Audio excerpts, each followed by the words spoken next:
세계 최고의 명품을 거래하는 경매하는 소더비 경매장이 있죠. 이곳에서는 시시한 게 경매 안 되고 정말 억소리 나는 그런 작품들만 거래를 합니다. 그런데 2022년 초현실주의자 막스 에른스트라는 사람 작품이 출품이 됐어요. 이분이 죽은 지가 이제 한 30년이 한 50년 됐죠. 75년도에 죽었다고 하니까 한 50년이 지났으니까 이 분의 작품이 이제 출품이 되었는데 역대 최고가로 낙찰이 됐대요. 얼마 정도 되겠습니까? 무려 2,440만 달러. 우리 돈으로 330억. 이 그림이 330억이래요. 33만 원이라도 별로 사고 싶은 마음 없는데 하여튼 이 작품으로는 뭐 어마어마하죠. 2,440만 달러니까 330억 대단한 엄청난 그런 그림이죠. 그런데 몇 년 뒤에 깜짝 놀랄 일이 일어났어요. 2,440만 달러에 팔린 이 그림이 위작이랍니다. 가짜. 이거 산 사람은 잠이 오겠습니까? 그런데 이 진품과 이 위작을 보면 위작이 어느 때 보면 더 진짜 같아요. 그러니까 위작을 아무리 잘 그렸다 할지라도 정말 진품과 똑같이 그렸다 할지라도 이 가짜가 진짜가 될 수 있을까요? 될 수가 없습니다. 위작은 절대로 작품이 될 수 없다는 거예요. 아무리 잘 그렸어도 위작은 절대로 작품이 안 됩니다. 중요한 것은 제자의 삶도 마찬가지라는 거예요. 그리스도인의 삶도 마찬가지라는 것입니다. 참된 제자는 뭘로 사느냐? 믿음으로 살죠. 이 믿음이 왜 중요하냐? 진짜 믿음은 여러분 언제 나타날까요? 평상시에는 잘 모릅니다. 정말 힘들고 어려울 때 이 참된 믿음은 빛을 발하는 것이죠. 반면에 가짜 믿음은 그때 그 실체가 드러납니다. 평상시에는 진짜 믿음인지 가짜 믿음인지 잘 몰라요. 그러나 시련이 찾아오고 고난이 찾아오고 어려움이 찾아오면 내 믿음이 진짜인지 가짜인지 그때 드러난다는 것이죠. 그렇기 때문에 우리는 아무도 몰라요. 내가 지금 어떤 어려움을 겪고 있는지 어떤 시련을 겪고 있는지 자신만 알죠. 우리가 외적인 어려움들은 큰 문제가 되지 않습니다. 진짜 문제는 내 안에서의 이 고난이죠. 영적으로 찾아오는 이 고난의 시기일 때에 내가 어떤 믿음을 소유하고 있는가 그때 알 수 있다는 것이죠. 만일 우리 안에 그런 고난이 찾아올 때 시련이 찾아올 때 주님 앞에 나아가서 약속의 말씀들을 붙들고 믿음으로 이겨낸다면 그 믿음은 진짜일 것입니다. 그러나 그때에 우리 자신이 흔들리고 무너진다면 그것은 가짜 믿음일 수밖에 없다는 것이죠. 그래서 그리스도인들은 매일 변화되어져야 됩니다. 매일매일 주님을 닮아갈 수 있어야 돼요. 변화되지 않는 사람에게 예수님이 필요할까요? 변화되지 않는 사람에게는 예수님이 필요가 없습니다. 예수님의 은혜 안에 살면 반드시 변화되게 돼 있어요. 왜냐하면 그것은 살아있는 믿음이기 때문이죠. 죽은 믿음은 변화가 없습니다. 죽은 사람은 절대 움직이질 않아요. 그러나 산 믿음을 가진 사람은 그 믿음이 살아있기 때문에 반드시 그 삶 속에 어떤 변화가 일어난다는 것이죠. 왜 그렇습니까? 바로 예수님이 생명이기 때문이에요. 예수님이 우리 안에 있다는 것은 예수님의 생명이 우리 가운데 있다는 것입니다. 이 생명은 이 생명을 절대로 죽음이 이길 수 없어요. 죽음은 생명을 이길 수가 없습니다. 예수님은 빛이라고 말씀하십니다. 빛이 있는 곳에 생명이 있습니다. 그렇기 때문에 우리 안에 생명이 있다고 말하는 것이죠. 예수님께서 길을 가다 마태를 부르셨어요. 그런데 마태가 예수님의 부르심에 너무 기뻐서 잔치를 베풉니다. 그런데 바리새인들은 예수님께서 잔치 자리에 참여했을 때에 굉장히 예수님이 이 마태와 함께 있는 것을 못마땅하게 여겼죠. 왜 그럴까요? 그 이유는 바로 죄인들과 함께 한다는 이유예요. 어떻게 저 죄인들과 함께 하느냐? 저 세리들과 저 죄인들과 함께 식사를 하느냐? 그걸 이해를 못했어요. 그걸 받아들이지 못했던 것이죠. 여러분 왜 그럴까요? 그것은 자신들은 의인이라고 생각했어요. 나는 의인, 저 사람들은 죄인. 그러니까 어떻게 저런 죄인들과 함께 하느냐? 우리 자신이 의인이라고 생각하는 순간 우리는 누군가를 비난하고 정죄합니다. 그러나 자신을 죄인이라고 생각하면, 자신이 별 볼 일 없는 똑같은 사람이라고 생각하면, 아니 나도 죄인인데 누구를 정죄해? 여러분 그렇지 않겠어요? 내가 어떤 신앙의 아니면 도덕적 우월성을 가졌다고 생각할 때에 다른 사람들이 우습게 보여지는 것이죠. 이 바리새인들은 철저히 율법주의 생활을 했어요. 율법주 생활을 했습니다. 그러니 죄인들과 세리들이 얼마나 하찮게 보이겠습니까? 그때 예수님께서 13절에 뭐라고 말씀하시죠? 이렇게 말씀하세요. 나는 의인을 부르러 온 것이 아니요 죄인을 부르러 왔다. 나는 너희를 부르러 온 것이 아니고 이 죄인들 때문에 내가 왔다. 이렇게 말씀하시죠. 예수님께서 그 이전에 어떤 말씀하세요? 병자에게, 아픈 사람에게 의사가 필요하지 아프지 않은 사람에게는 의사가 필요 없어. 예수님께서는 누구를 지칭하는 것입니까? 바로 바리새인들과 그 자리에 있던 죄인들을 빗대어서 그렇게 말씀하셔요. 그리고 예수님이 온 이유는 다른 게 아니라는 거예요. 너희 때문에, 의롭다고 여기는 너희 때문에 온 것이 아니고 바로 죄인들이 넘쳐나기 때문에, 너무나 많은 죄인들이 있기 때문에, 그리고 그 죄인들이 하나님의 심판을 피할 수 없기에 예수님이 오셨다라고 말씀합니다. 그런데 예수님께서 이렇게 말씀을 마치시자마자 또 한 무리가 예수님을 찾아옵니다. 오늘 14절 보니까 이렇게 말씀하죠. 그때에 요한의 제자들이 예수께 나와 이르되, 바리새인들이 와서 왜 죄인들과 같이 식사를 합니까? 라고 비난하더니 예수님께서 그들에 대해서 대답이 끝나자마자 누가 오느냐? 요한의 제자들 한 명이 아니죠? 여러 명이 왔다는 겁니다. 그런데 예수님께 나와서 하는 말이 무엇이냐? 그 말하는 것이 참 재미있어요. 우리와 바리새인들은 이렇게 이야기합니다. 그런데 예수님께서는 뭐라고 말씀하셨느냐? 나는 의인을 부르러 온 것이 아니야. 죄인을 부르러 왔어. 죄인 때문에 왔어. 그런데 요한의 제자들은 예수님께 책망받는 바리새인들과 지금 동급으로 이야기합니다. 우리와 바리새인들은 금식하는데 왜 당신의 제자들은 저 죄인들과 함께 먹고 마시고 있습니까? 라고 금식 문제에 대해서 이야기를 하죠. 여러분, 그러면 요한의 제자들도 바리새인들과 똑같은 어떤 생각을 가지고 있다는 것. 어떤 생각이었을까요? 자신들은 적어도 저 예수님이 함께하고 있는 죄인이 아니라는 것이죠. 우리는 요한의 제자이기 때문에 바리새인들처럼 그렇게 신앙적, 율법적, 도덕적으로 훨씬 더 우월하다. 그렇게 생각하고 있었던 것입니다. 그런데 우리 마태복음 6장에 이미 금식에 대해서 예수님께서 말씀하셨죠. 그리고 신앙의 본질, 그것이 어떤 것인지 세 가지를 말씀하시면서 이미 말씀하셨어요. 그것이 무엇이냐면 바로 기도와 구제와 금식에 대한 말씀이었죠. 자, 기도는 무엇이냐? 기도는 하나님과 나의 관계입니다. 여러분, 누가 하나님 앞에 기도합니까? 누가 하나님과 대화합니까? 바로 하나님과 관계 있는 사람, 하나님이 필요한 사람, 하나님이 말씀하지 않으면 살아갈 수 없는 사람이 하나님 앞에 나아가 기도하는 거예요.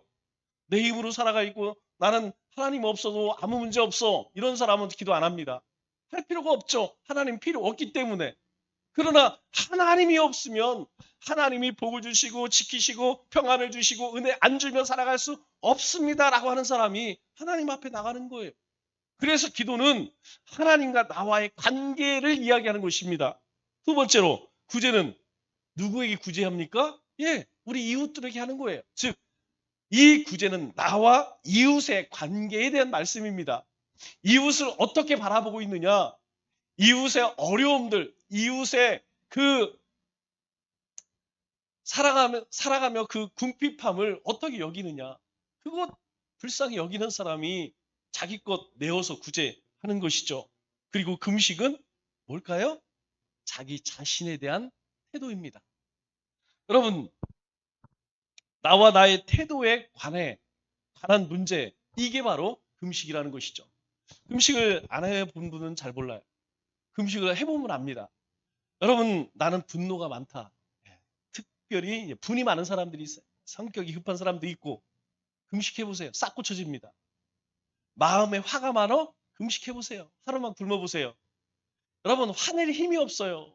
힘이 넘치니까 화내고 승질내고 짜증내는 것이지, 금식 3일만 하면 여러분 그럴 힘이 안 나옵니다. 욕심과 욕망이 있는 사람이 있어요. 이것도 해보고 싶고 저것도 해보고 싶고 그냥 세상에 그냥 두경을 누리고 싶어. 3일만 금식해보세요. 싹 사라집니다. 아이고, 주님이 아니면 살아갈 수 없구나. 여러분, 허기지면요, 그런 욕망들, 욕심들 아무것도 생각 안 납니다. 하나님이 지켜주지 않으면, 하나님이 먹여주지 않으면 내 인생 살아갈 수 없구나. 그것 아무 의미가 없구나. 금식하면 알아요. 자기가 어떤 사람인지 정말 궁금하면 3일만 금식해 보세요. 신앙은 뭐냐? 결국 예수님께서 이 세 가지를 통해서 신앙의 본질을 말씀해 주시는데, 그 본질이 무엇이냐면, 첫째로 하나님에 대해서 나는 어떤 태도를 취하느냐. 늘 하나님 앞에 엎드리며 은혜를 간구하느냐, 아니면 내가 할 수 있어, 나는 할 수 있어, 그렇게 내 힘으로 살아가느냐. 두 번째, 이웃에 대해 어떤 태도를 취하고 있느냐. 이웃을 어떻게 대하고 있느냐. 그냥 나하고 상관없는 사람들, 그냥 나만 아니라는 거예요. 또 내 자신에 대해서 나는 어떤 태도를 취하고 있느냐. 이것으로 우리의 신앙이 결정된다는 것이죠. 그래서 예수님께서 바로 이 기도와 구제와 금식에 관해서 말씀해 주셨어요. 그런데 지금 요한의 제자들은 어떤 질문을 하고 있죠? 당신의 제자들은 왜 금식을 하지 않습니까? 이 질문은 본질에 관한 질문이 아니에요. 이들이 질문하는 이 질문의 핵심은 무엇이냐? 바로 형식에 관한 질문이었다는 것이죠. 그런데 문제는, 예수님께서는 이 땅에 형식을 만들러 오셨을까요? 형식을 파괴하러 오셨을까요? 예수님께서는 철저히 이 이스라엘 백성들이 가지고 있던 그 형식들을 파괴하려고 오셨어요. 그래서 이 바리새인, 서기관, 그리고 제사장들이 예수님을 받아들일 수 없었던 것입니다. 여러분, 이 형식은 뭘 만듭니까? 형식은 전통을 만들어요. 여러분, 우리 가정에도 전통이 있고요, 학교에도 전통이 있고요, 어떤 모임에도 전통이 있어요. 그게 어떻게 시작됐느냐? 어떤 형식들이 시간이 지나면서 계속 이어져 오다 보니까 전통이 된 거예요. 유대 사회에는 아주 좋지 않은 전통이 있었습니다. 그게 무엇이냐면, 첫째가 유대주의. 우리는 아브라함의 후손님으로 나머지는 사람같이 보지 않았습니다. 하나님은 그렇게 말씀한 적이 없어요. 너희가 특별히 택한 백성이기 때문에 거룩함을 유지하라고 말씀하셨어요. 그런데 그들은 하나님께 택함을 받았기 때문에 우리만 하나님의 백성이, 나머지는 다 하나님의 저주를 받을 사람들. 그게 유대주의입니다. 또 한 가지가 무엇이냐면 율법주의예요. 우리가 율법을 통하여서 우리가 얼마나 연약한지, 우리가 얼마나 하나님을 사랑할 수 없는지, 우리가 얼마나 이웃을 사랑할 수 없는지, 그것을 통해 전적으로 하나님을 의지하며 살아가도록 율법을 주셨는데, 그들은 그 율법을 지킴으로 인하여서 어떻게 합니까? 오히려 교만해졌죠. 이게 무엇이냐면 바로 형식이 낳은 전통의 악습이었다는 거예요. 그래서 예수님께서는 그것을 다 깨시려고 했습니다. 그러나 예수님께서 그 전통들을, 그 형식들을 깨려고 할 때 그들은 그것을 받아들일 수 없었던 것이죠. 이것을 오늘 요한의 제자들이 그대로 보여주고 있어요. 바로 요한의 제자들 역시 이 오만과 편견에 사로잡혀 있었다는 것이죠. 여러분, 이것은 오늘 우리의 신앙의 삶에도 마찬가지입니다. 우리가 예배를 왜 드립니까? 예배라고는 형식 속에 가장 중요한 것은 하나님 경외하는 마음 없이 하나님 예배하는 의미 없습니다. 그래서 이스라엘 백성들이 망할 때에 하나님 뭐라고 말씀하세요? 나에게 예배 드리지 마. 나에게 재물 가지고 오지 마. 난 너희가 드리는 예배도 재물도 받기 싫어라고 이야기하죠. 왜? 형식만 남아있기 때문에. 그들이 정말 하나님을 경외했다면 그들의 삶이 바뀌어졌어야 돼요. 그 삶으로 하나님 앞에 그들의 믿음을 보여줄 수 있었어야 돼요. 그러나 그러지 않았습니다. 삶은 하나님을 떠나 있으면서 하나님 앞에 제사드리며 우리는 하나님을 경외해. 그래서 하나님이 복 주실 거야. 우리를 지켜주실 거야. 그렇게 생각하고 있었던 것이죠. 이 요한의 제자들도 마찬가지였어요. 그들은 편견에 쌓여 있고 오만했습니다. 자신처럼 믿지 않는다는 것이죠. 누가? 지금 예수님과 함께한 제자들이 자신들처럼 그렇게 행하지 않는다는 것이죠. 우리는 금식하는데, 바리새인들도 금식하는데 왜 너희들은 하지 않느냐는 것이에요. 이 형식적인 제도나 전통이 갖는 오류라는 것이죠. 여러분들에게도 자주 말씀드렸습니다. 우리가 신앙생활하면서 항상 조심해야 할 것이 무엇이냐? 나는 뭘 하는데 너는 왜 안 하느냐? 여러분, 이게 다른 것이 아닙니다. 바로 우리의 마음 가운데에 이러한 마음을 품게 되면 우리의 삶 속에서도 똑같은 모습이 나올 수밖에 없다는 것이죠. 그래서 편견 중에 가장 무서운 편견은 여러분 신앙적 편견이. 여러분 신앙생활을 하는 사람만큼 비난하고 정죄 잘하는 사람이 없습니다. 여러분들 한번 보세요. 저 다른 신앙생활을, 다른 종교 가진 사람들과 기독교인들을 가만히 보세요. 정말 말 잘하고, 정말 비판하고, 정말 정죄, 누가 제일 잘하는지. 왜 그러냐면 바로 우리 안에도 이와 같은 편견을 가지고 있기 때문이라는 것이죠. 그런데 예수님께서는 이런 신앙적인 편견이나 전통이나 형식이 아니라 묻는 거예요. 너희 마음에는, 너희 속에는 무엇이 있느냐라는 것이죠. 그렇다면 여러분, 내 마음속, 우리 속에는 뭐가 있습니까? 내 속에 예수님이 계십니까? 말씀이 있습니까? 하나님의 사랑이 있냐 하는 것이죠. 우리의 마음 속에는 주님이 안 계시고 그 자리에 주님을 이용해서 누릴 부귀영화, 성공, 명예, 물질의 축복만 있지 않느냐 하는 것이죠. 마치 이 종교 지도자들이 이 율법을 이용하여서 자신들의 이속을 챙겼던 것처럼 예수님의 이름을 차용하여서 내 욕망만 채우고 있지 않느냐. 주님은 그것을 말씀하고 계신 거예요. 그래서 예수님께서 이 요한의 제자들의 질문에 뭐라고 대답합니까? 15절 첫 번째 이렇게 말씀하시죠. 혼인집 손님들이 신랑과 함께 있을 동안에 슬퍼할 수 있느냐? 없다. 신랑을 빼앗길 날이 이르니 그때에는 금식할 것이다. 여러분, 이 말씀에 중요한 건 뭐냐면 때라는 거예요. 때. 신랑과 함께 있을 동안에 슬퍼 없어. 그때는 즐거워해야 된다는 거예요. 그러나 함께하지 못할 그때에는 금식할 수 있다는 거예요. 다시 이야기해서 금식 자체를 부인합니까? 예수님께서? 아니에요. 이 말씀을 가만히 들여다 보면 금식 필요하다는 것입니다. 금식해야 할 때가 있다는 것이죠. 그러나 안 할 때도 있다는 거예요. 금식해야 할 때와 금식하지 않을 때를 잘 분별하라는 것입니다. 그 때를 잘 알라는 것이죠. 여러분, 그 때를 모르면 어떻게 살까요?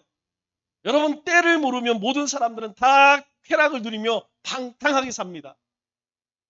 이 땅에서 영원히 살 것이라고 하는 사람들, 여러분 왜 복음 없는 사람들이 그렇게 허랑방탕하게 살아갑니까? 죄로 여기지 않습니까?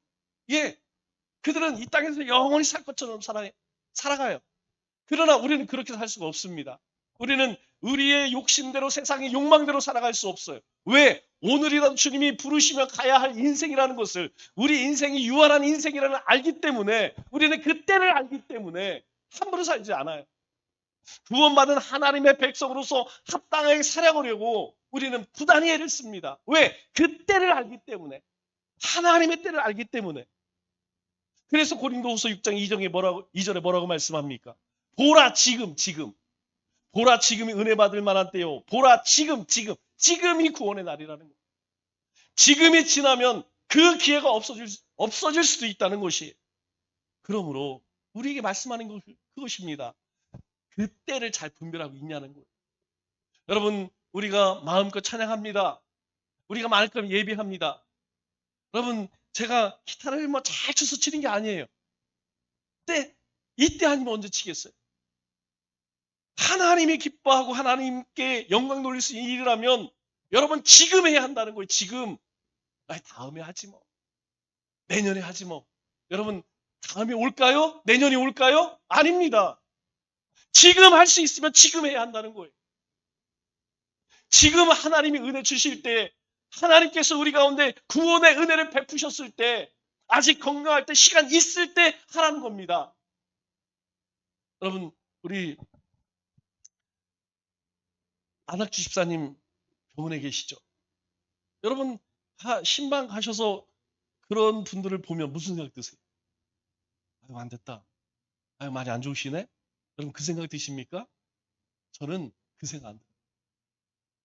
언젠가 나도 요럴 날이 내 두 발로 걷지 못할 날이 오겠지. 주님을 위해서 찬양하고 예배하고 나가서 전도하지 못할 때가 오겠지. 여러분, 그 생각 안 드십니까? 이 때를 분별할 수 있다는 거예요. 이 때를 분별하지 못하면 여러분 헛된 것조차 살아갑니다. 그리고 그것이 영원한 것인 것처럼 착각하고 살아가요. 두 번째로 예수님께서 16절에 두 번째 이렇게 대답하시죠. 생배 조각을 낡은 옷에 붙이는 자가 없나니. 생배 조각은 새 옷이라는 얘기예요. 새 옷감을 낡은 옷에 붙이는 자가 없다, 이렇게 이야기합니다. 그러면 여기서 낡은 옷은 뭘 얘기할까요? 낡은 옷은 예수님을 만나고 예수님과 함께 했던 사람들을 의미할까요? 아니면 저 유대 사람들을 이야기할까요? 바로 낡은 옷은 정통 유대 종교를 의미하는 것이죠. 그걸 쫓아가는 사람들을 의미합니다. 그러면 새 옷감은, 생배는 뭘 얘기합니까? 바로 예수님께서 말씀하시는 예수님의 새 생명을 의미하겠죠. 그래서 예수님께서는 이 요한의 제자들에게 무엇을 말씀하시느냐? 바로 참 신앙이 어떤 것이냐? 너희가 지금 추구하는 것이 저 낡은 옷, 저 유대인의 전통을 쫓고 있느냐? 아니면 예수님께서 말씀하신 그 복음을 쫓고 있느냐? 이걸 묻는 거예요. 다시 말하면 참신앙은 형식이 아니라는 것입니다. 전통이 아니라는 것입니다. 다시 이야기하면 예수님 믿는 것은 선한 일을 하는 것이 아니라는 거예요. 예수님을 믿는다는 것은 예수님을 닮아간다는 것입니다. 즉 우리의 성품이, 우리의 본질이 변화되어져야 한다는 거예요. 우리의 삶이 변화되어져 가야 된다는 거예요. 그래서 고린도후서 4장 16절에 뭐라고 이야기합니까? 이렇게 이야기죠. 우리의 겉사람은, 우리의 모습은요, 시간이 지나면 흉해집니다. 낡아져요. 어떤 사람도 이거 이길 수 있는 사람이 있어요? 세월을 이길 수 있는 사람이 있습니까? 없습니다. 어떤 사람도 세월을 이길 장사가 없다는 거예요. 그러나 우리의 속사람은 날로 새로워지다. 우리의 모습은 연약해 가지만 우리의 이 속사람은 날로 새로워진다는 것입니다. 날마다 주님을 닮아간다는 것이죠. 주님의 성품으로 변화되어져 간다는 것입니다. 삶이 바뀐다는 것이에요. 여러분, 이건 발전이 아닙니다. 이것은 물이 변하여 포도주가 되는 것이라는 것이죠. 그러면 나는 얼마나 변화되고 있냐 하는 것입니다. 나는 얼마나 주님을 닮아가고 있느냐. 나는 얼마나 주님이 가신 길을 쫓고 있느냐. 오늘 이 요한의 제자들에게 너희들은 과연 뭔가 요한을 쫓으면서 요한이 한 그 말씀, 요한이 전한 그 복음을 통하여서 또 주님이 하신 말씀을 통하여서 뭐가 바뀌어졌냐는 거예요. 세 번째로 17절에 예수님께서 대답을 하십니다. 뭐라고 대답하시죠? 예, 새 포도주는 새 부대에 넣어야 둘이 다 보존되느냐? 보존되느니라. 왜 그렇게 말씀할까요? 예, 낡은 가죽에 넣으면 안에 포도주가 발효되면서 터져버린다는 것이죠. 그렇기 때문에 새 포도주는 새 부대에 담아야 된다는 거예요. 만일 새 포도주를 낡은 부대에 담으면 그것은 바보 같은 짓이라는 것이죠. 그러면 여기에서 새 부대는 뭘 의미할까요? 그리고 낡은 가죽은 무엇을 의미합니까? 바로 새 부다라는 것은 바로 우리 자신을 이야기하겠죠. 그러면 세수는 뭘까요? 우리 고린도 전서 11장 25절에 성찬할 때 항상 하는 말씀이죠. 이 잔은 내 피로 세운 새 언약이니, 즉 세술은 예수님의 피로 세운 새 언약을 의미합니다. 이전에 유대주의자들은 율법을 붙들어야 산다고 생각했어요. 그러나 그거 안 된다는 거예요. 그거 할 수 있는 사람 아무도 없다는 거예요. 시간이 지나니까, 많은 시간이 지나니까 이스라엘 백성들은 어때요? 예, 율법이 그냥 의미가 없어져 버렸어요. 그 안에 가치는 잃어버리고 형식만 남아 있습니다. 그걸로 불가능하다는 걸. 그것으로 의롭게 된다는 건 이제 불가능. 안 돼. 그래서 주님께서 이 땅에 오셨다는 것입니다. 새술이라는 것은 바로 영원한 생명을 주신 예수 그리스도를 의미하는 것이죠. 그러면 새술을 어디에 담으라는 것이? 새 부대에 담으라는 것입니다. 너희 가운데에 그리스도를 담으라는 것이죠. 예수님은 생명이십니다. 여러분, 생명을 죽음으로 만들 수는 없다는 것이죠. 그래서 예수님은 이 세례 요한의 제자들에게 이와 같은 말씀을 하시는 이유는 무엇이냐? 너희들은 새롭게 거듭났느냐? 너희들은 새로워졌느냐? 너희 자신을 한번 돌아보라 라고 묻고 계신 것이죠. 예수님께서 이와 같이 첫 번째 예로, 두 번째 예로, 세 번째 예로 이 요한의 제자들에게 말씀하신 이유는 무엇입니까? 너희는 거듭났고 새로워졌느냐?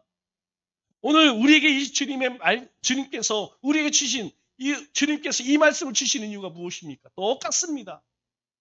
너희 삶에도 얼마나 새로워졌고 얼마나 거듭났느냐? 예수님은 우리가 거듭난 심령, 변화된 심령, 구원받은 심령, 성령, 충만한 삶을 살기를 원하신다는 것이죠. 옛사람을 벗어버리고 새 사람의 옷을 입으라고 말씀하시는 것입니다. 그러려면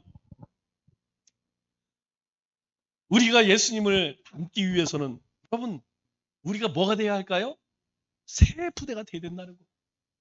우리 자신이 낡은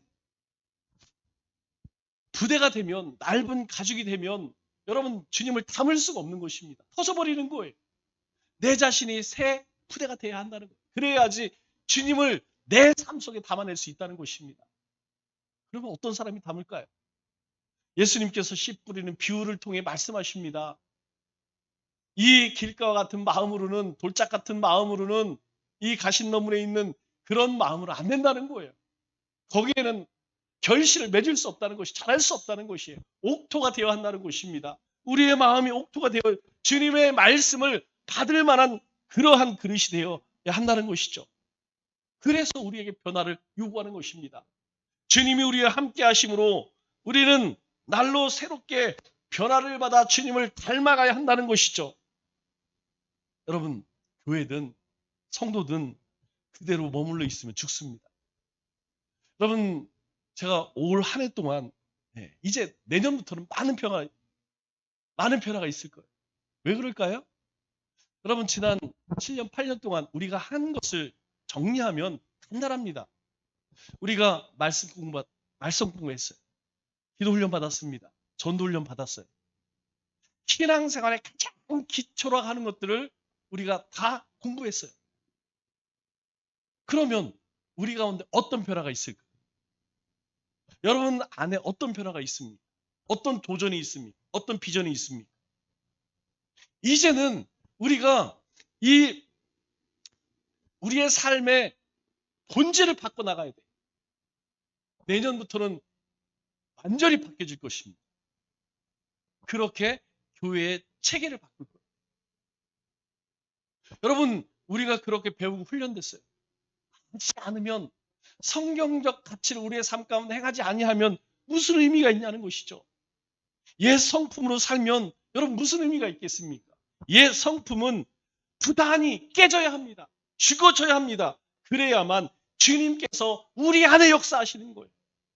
말씀을 맺겠습니다. 우리는 때를 잘 분별해야 합니다. 지금은 은혜 받을 만한 때입니다. 그래서 우리가 새 부대가 되어야 합니다. 그래야 새 언약의 축복을 우리가 누리며 살아갈 수 있다는 것이죠.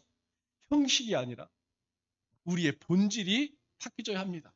남은 3일도 변화된 우리의 삶을 통해 일어나 빛을 발하는 우리 믿음의 권속들 다 되시기를 주님의 이름으로 축원합니다.